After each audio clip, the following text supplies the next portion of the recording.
social distancing. Usije tukaambiwa ati hatuna social distancing. Yeah.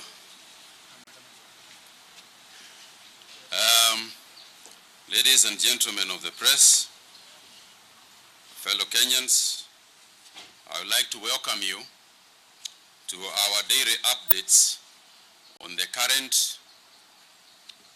Can that man be asked to switch off the vehicle?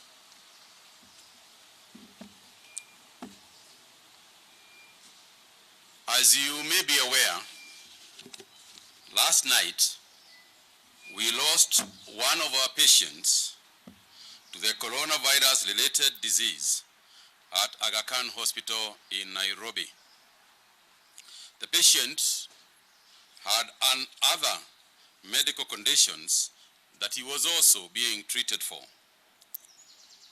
The 66-year-old male, Kenyan, had been admitted at the hospital's intensive care unit and had arrived in the country on March 13th, 2020 from South Africa via the Kingdom of Eswatini.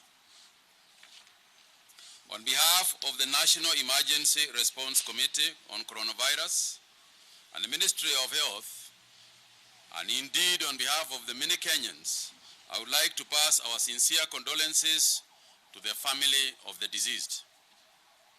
We have also been informed that a South African national on quarantine in Nakuru has also passed away in circumstances that do not seem related to the disease.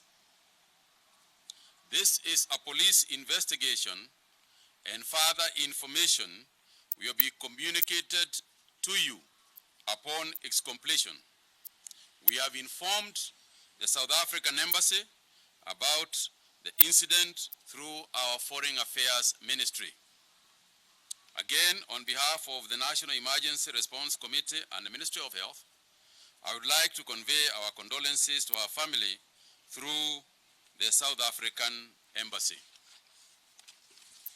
I would also like to inform you that there are 2 more patients among the 31 who tested positive for the coronavirus currently admitted in the intensive care unit at Aga Khan Hospital. The 2, both male, one a French national and the other a Kenyan citizen. Together with the medical team at the hospital, we are closely monitoring their treatment and they are behaving well. In the last 24 hours, a total of 156 samples from suspected cases of coronavirus have been tested in various laboratories in Kenya. Fellow Kenyans, all the 156 samples have tested negative for the coronavirus disease. Therefore, the total number of confirmed COVID-19 cases in Kenya remains 31. As I mentioned yesterday, these 31 confirmed cases are spread out in 5 counties, namely Nairobi, Kajiado, Mombasa, Kilifi, and Kwale. Within those 5 counties, Nairobi is leading with 21 cases of those who have so far tested positive, followed by Kilifi with 6, Mombasa 2, while Kajiado and Kwale each has 1. Out of the 31 positive cases, 19 are male, while 12 are female. Tracing of contacts for the 31 confirmed cases is ongoing. The total number of close contacts that we have so far identified stand at 1,067. Out of this number, 136 have been discharged after completing the mandatory 14-day follow-up period. Currently, our teams are monitoring some 931 close contacts. We have 5 individuals admitted at Bagathi Hospital waiting test results.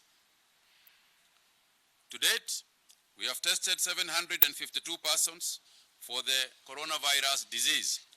And as I said earlier, do not mistake testing with surveillance. The surveillance exercise has captured thousands of people. We are talking about testing for suspected cases. From this Sunday, March the 29th, 2020, we will embark on mass testing for more than 2,000 persons who arrived in the country from last Sunday, March 22nd, and are currently under mandatory quarantine in various designated hotels and government facilities. This will be done alongside the WHO guidelines on testing for the virus and in accordance with one's arrival date. This exercise will also be extended to all close contacts of confirmed cases who have been monitored for at least 5 days by our contact follow-up teams. As earlier announced by His Excellency the President, from this evening, 7 p.m. to 5 a.m. in the morning, there will be a curfew countrywide. The curfew continues every evening until further notice. The Inspector General of Police, here present, will give details on the operations of the same. The curfew has been necessitated by the fact that it has been very difficult to maintain social distancing. A lot of our people who have been infected is as a result of social interactions and from our own observations, usually in the evenings and at night. Secondly, even where we have asked people to do self-quarantine for the mandatory 14 days, we have observed the habit of social distancing during the day and flaunting it at night. This is unacceptable. We have also noticed, even in public transportation, that the rules are observed during the day and again flouted in the evening and at night. Further, we have observed that a lot of the people who have the potential as carriers of the disease are fairly young people who also tend to socialize at night.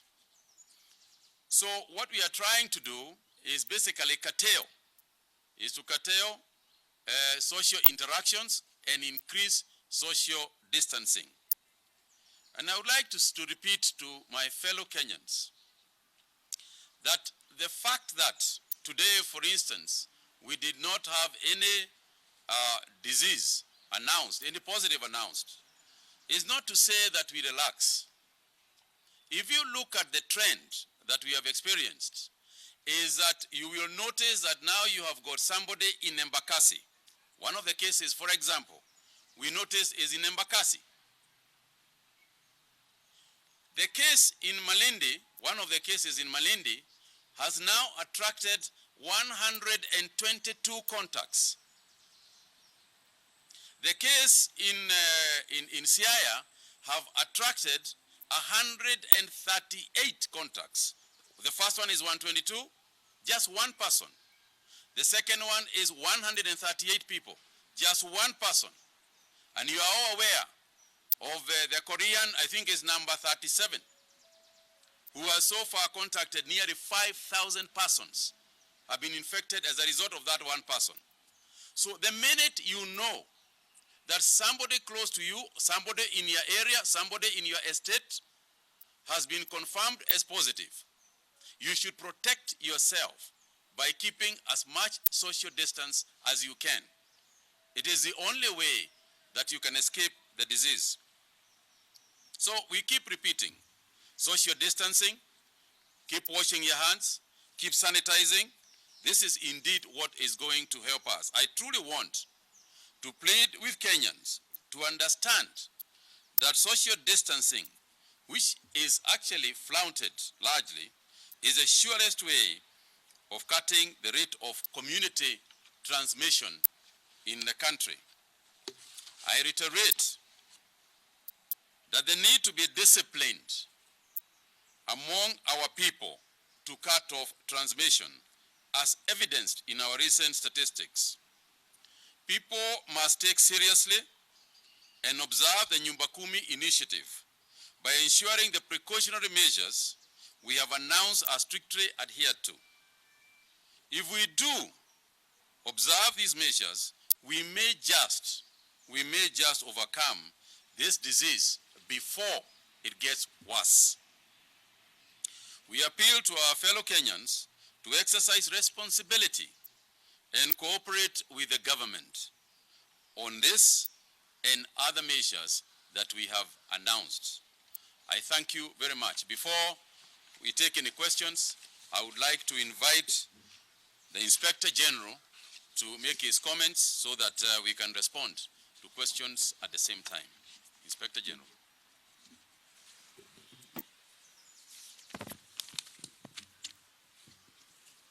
Thank you, Waziri.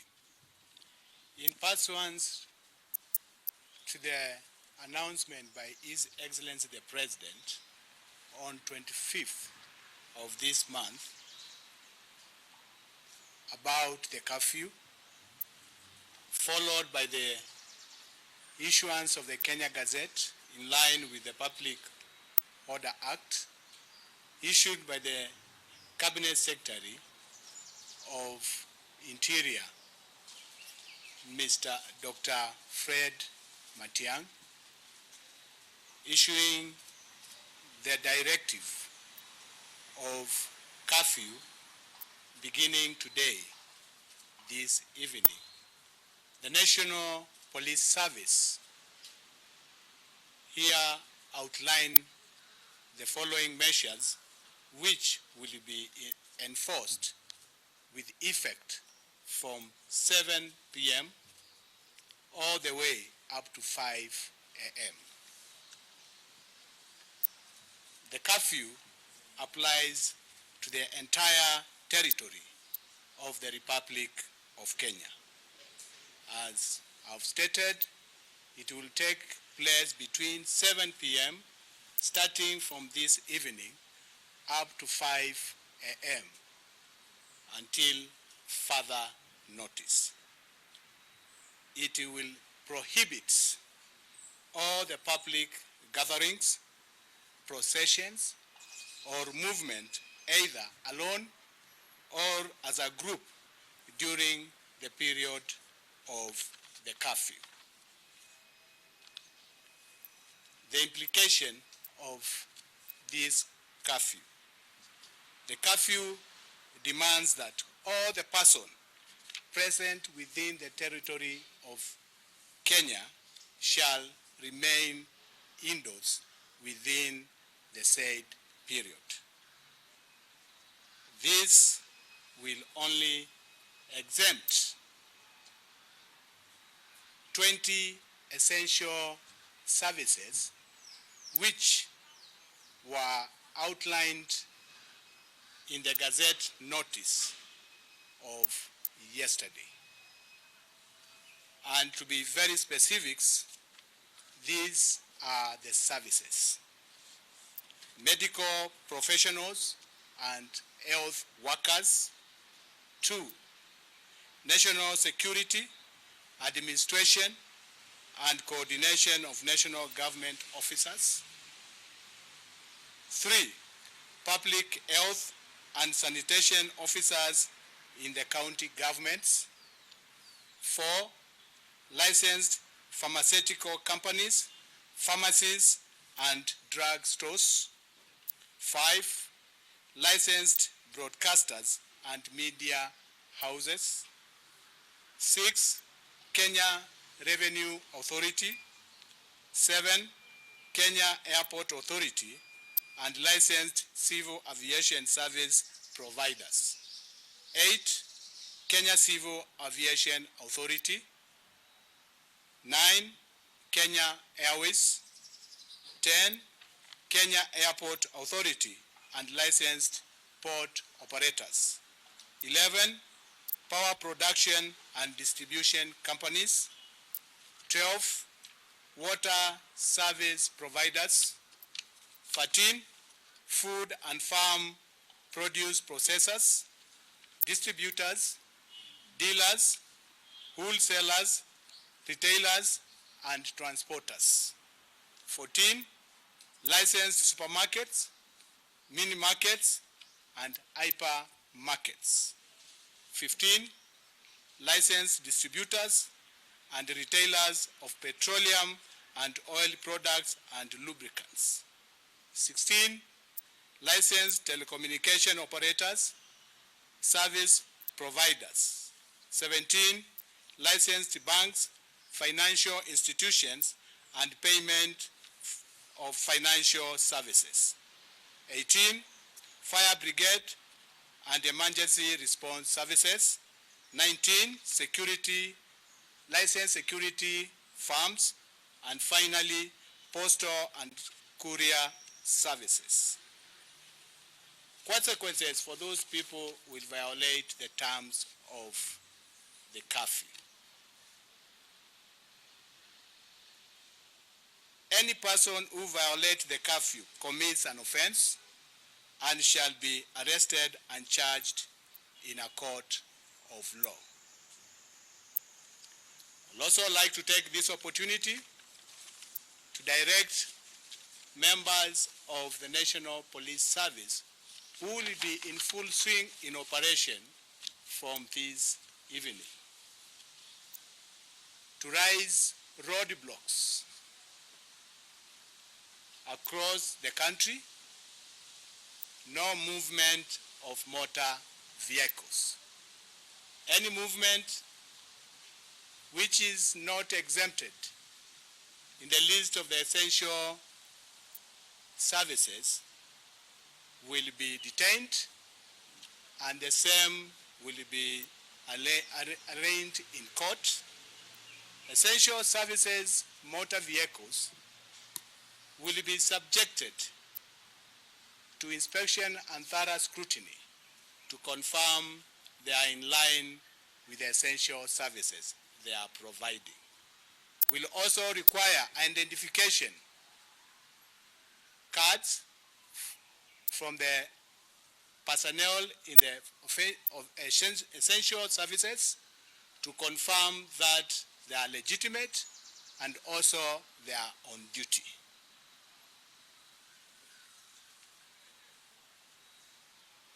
Any person who violates these regulations will be dealt with accordingly. I call upon the members of public to cooperate with the teams of the National Police Service for us to effect the curfew as it is stipulated. Thank you.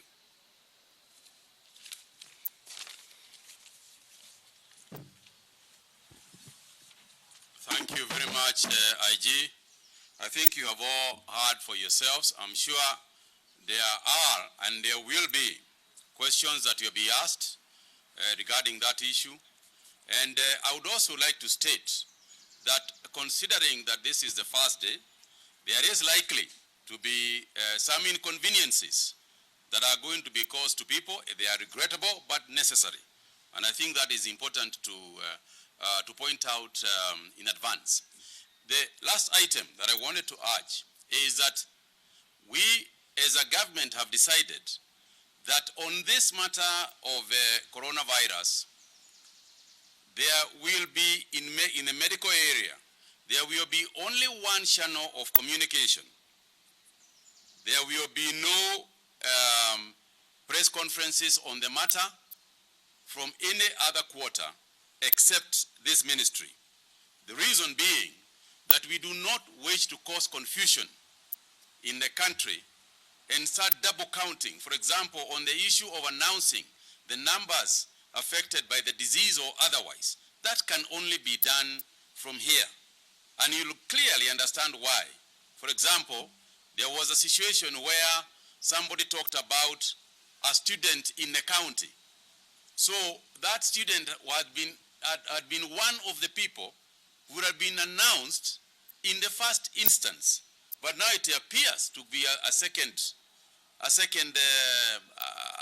case, which is not the case. So we are urging CECs for health, our colleagues in county government governance, that please, matters connected with this issue, let's focus them in the Ministry of Health, so that we can talk facts and we can clarify issues. For example, somebody might die of something else altogether, and the fact that they were in a hospital or quarantine seems like that is the case. Well, as a matter of fact, it may not be. So let's keep focused here. Finally, I am urging calm. Let's stay calm in the country. Let's keep praying, because we are religious. We are religious people. But let's stay calm. Let's obey the law. There are those who will say that the police are going to arrest them or harass them. Why would you be arrested if you are at home? Why would you be harassed if you are at home? So the issue of being harassed or the issue of being arrested should not actually arise. You are at home. And I am sure, and the IG is here with me, I am sure no policeman is going to ask you to leave your home. On the contrary, they are going to ask you to stay in your house. So there shouldn't be much, there shouldn't be fear. The police are here to provide our security, and obviously to ensure that the law is followed and the directives are followed. And for that matter, let's cooperate with the police. Thank you very much.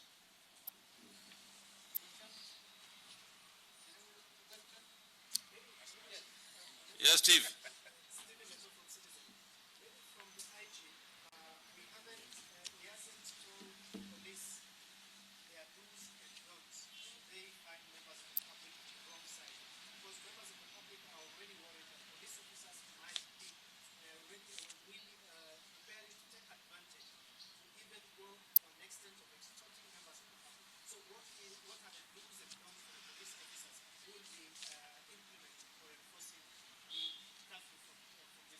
We'll take two or three, and then we can respond. Yes. Sorry?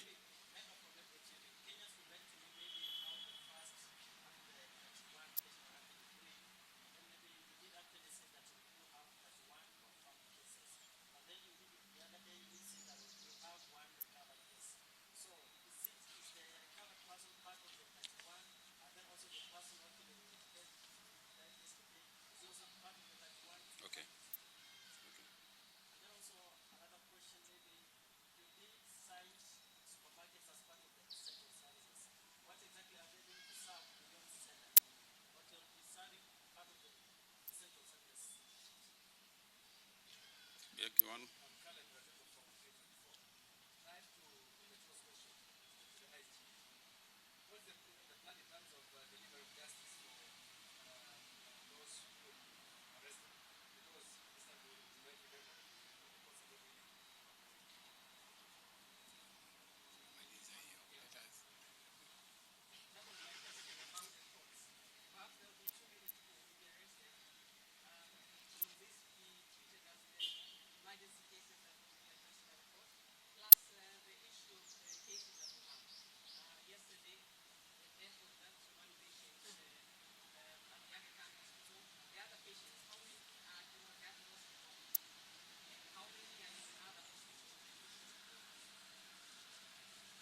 Okay, let me start, and then I'll pass it on to the IG. But also repeat, just not to speak for him, but to speak to the same thing I said. If you know that at 7 o'clock, if you are in the streets, you are going to be arrested, why in heaven's name would you be there? You know, so why create a problem for the police, as in they have to arrest you, they don't have to arrest you, they have to take you to court, they don't have to... Why are you creating that circumstance? If you stayed at home and as disciplined as you should be, you should stay at home, why would the question arise? You know, stay at home. The issue of all those things that you have said, Steve, they won't arise. So for me, I find the question very, very... I find it... Anyway. As far as the supermarkets are concerned, obviously there is those people who are in essential services, and yes, they need to be served. And in any event, up to 7 o'clock, people are still going to supermarkets and buying whatever they want to buy. So that's why we decided that supermarkets, it's good to keep the supermarkets open. The issue of the numbers, let me clarify as follows. The total number of positive cases in Kenya is 31. The one person who died is among the 31. Okay? So in effect, there are 30 people who are alive. But the number of cases we have noticed in Kenya are 31. Case number 1 is still with us at Bagathi and doing well. But we cannot release anybody until and unless they test negative twice. So a person is tested negative, tested again negative, then that individual can be released. So I don't know whether that is very clear, that we are 31 in total. We have alive 30. We have released 1, but they are all 31 in total. I think the mathematics talks for itself. Yeah, I would like to invite the IG.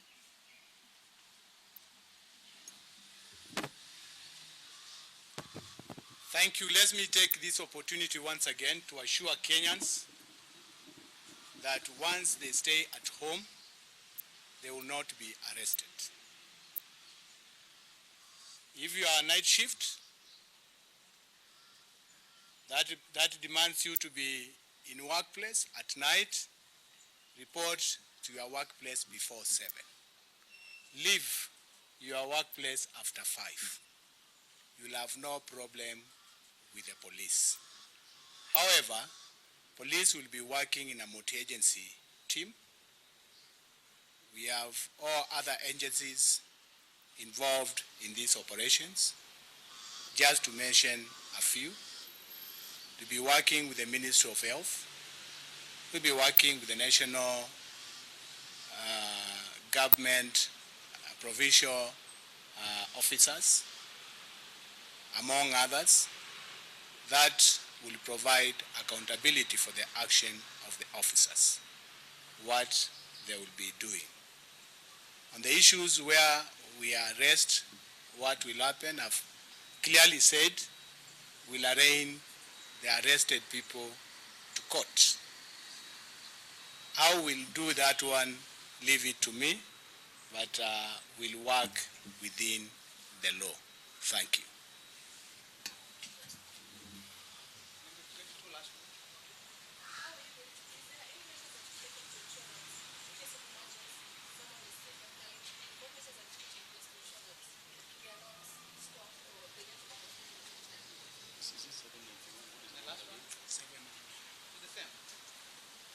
Yeah, thank you. You know the emergency numbers.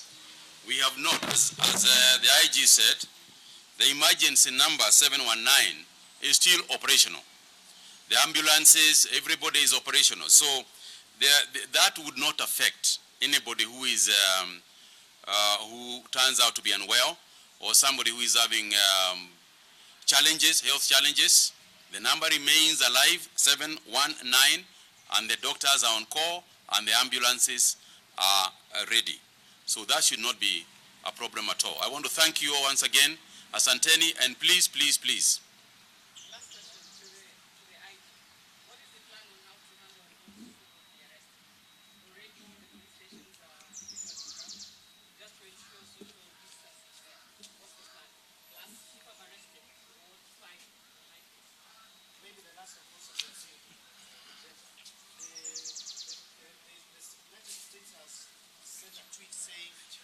who are willing to go and aid US this COVID-19 pandemic and go to the embassy and get visa facilitation.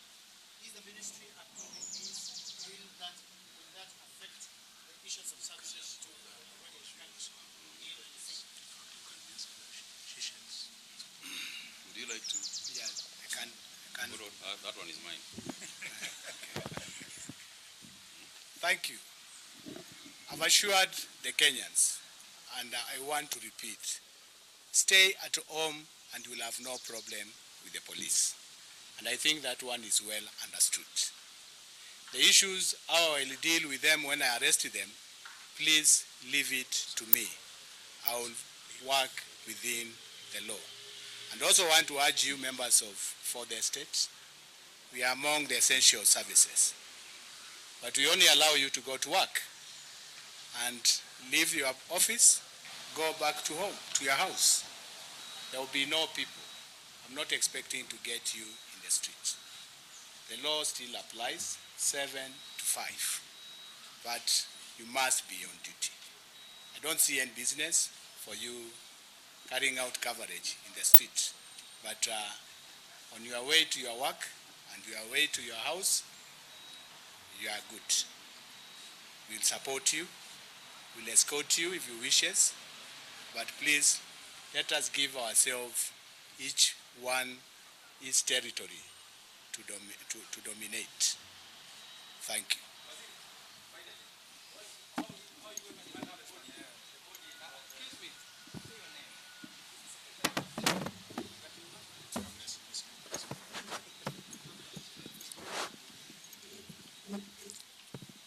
Endelea ndugu.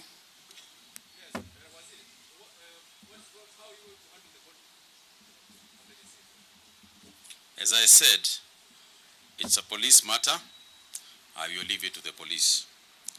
On USA, asking us, normally what would happen is that if governments need help, these matters are handled on the basis of government to government. Government to government. We will not be releasing any of our doctors to the US because we need them here. That's number one. Number two, we have even recalled, our doctors who are on leave to come and join us. And if a request were to come, from among friends, because we are all friends, if a request were to come and the ability was there to help, we will do it on the basis of government to government. So we will not be, there will not be individual moves. The second issue is that even we might need help at some point, and therefore we are also going to be talking to our friends to see. This is an international issue. There is nobody who is superior, and there is nobody who is inferior in this disease. There is nobody who is rich and nobody who is poor. It makes very little difference how much you have in your bank account. So we will respect each other and work on government to government basis. Thank you very much indeed. I would also like to finally thank again our frontline soldiers, our laboratory technicians and lab managers, our nurses here represented by Dr. Nandili, who is with us here today. Karibu sana daktari. Please tell nurses we really appreciate what they are doing, and we continue to train, we continue to protect and ensure that our doctors, our nurses, our technicians and our clinicians do not suffer from this disease. Thank you all very much indeed.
our distance. Oh, we go there. We keep our distance. We have got one more small thing. These are goggles for facial protection for our doctors so that they can work.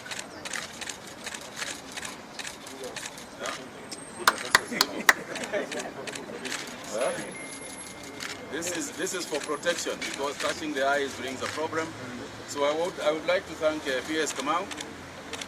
Maybe you'll say one or two things about it, but as you know, I'm not a doctor, so I will ask him to hand them over to the medics. Asante, PS. Thank you for your donation. I want to thank Baker Hughes, who are an oil services company, who have come to assist us, and they have donated 1,000 goggles towards very good. Thank you. We'll quickly deploy this to the isolation unit at the National Hospital and Bagadi District Hospital for protection of healthcare workers as they take care of suspected cases of COVID and also confirmed cases of COVID. Thank you. Thank you very much. Asante. You can give one to Dr.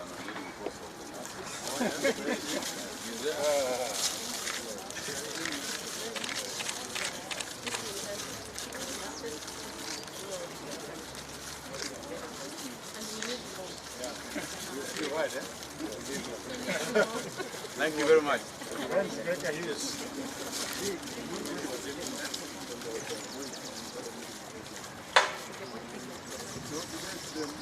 Well, I don't know the protocol there, but I'll be mindful that that will be the case. But of course, here we may take the picture. But I think the doctor is one.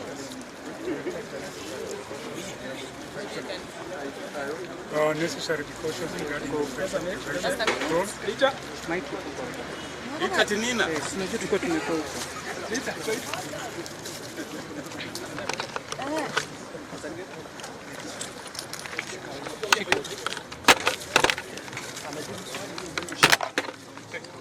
So this one you can discuss with Daktari sawa. Daktari. Me, I'm good.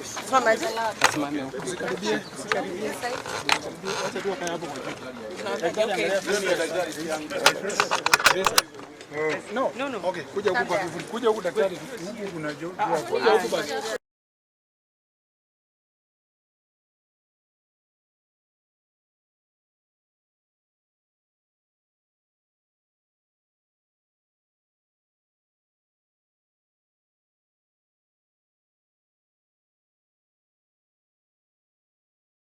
Types of pain. If symptoms persist, seek medical advice. Hope it's always like this. David loved his wife more than anything. I've never seen David so happy before. By next March, I'm gonna be a dad. That's amazing news. Congrats, you two. But when she was taken from him, all he wanted was revenge. Nothing is more powerful. Only God can help us now. Where was God when my wife was shot? Than the power of forgiveness. Do not be overcome by evil, but overcome evil with good. Kaluma Strong hutuliza maumivu ya kichwa, maumivu ya mwili na hata huondoa joto jingi mwilini. Kaluma Strong ina aspirin kama kiungo. Maumivu yakizidi, muone daktari.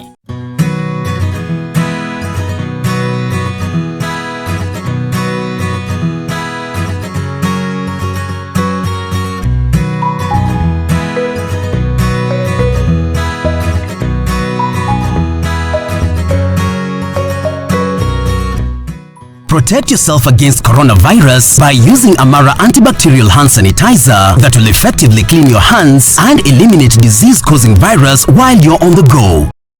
PesaLink is the cheapest way to send and receive money instantly into your bank account anytime, anywhere. Use PesaLink today in 3 easy steps. Step 1. Select PesaLink on your bank app or USSD. Step 2. Select either send to phone or send to account. Step 3. Input the phone number or account number to send money to and confirm the transaction. PesaLink. Easy, affordable, instant.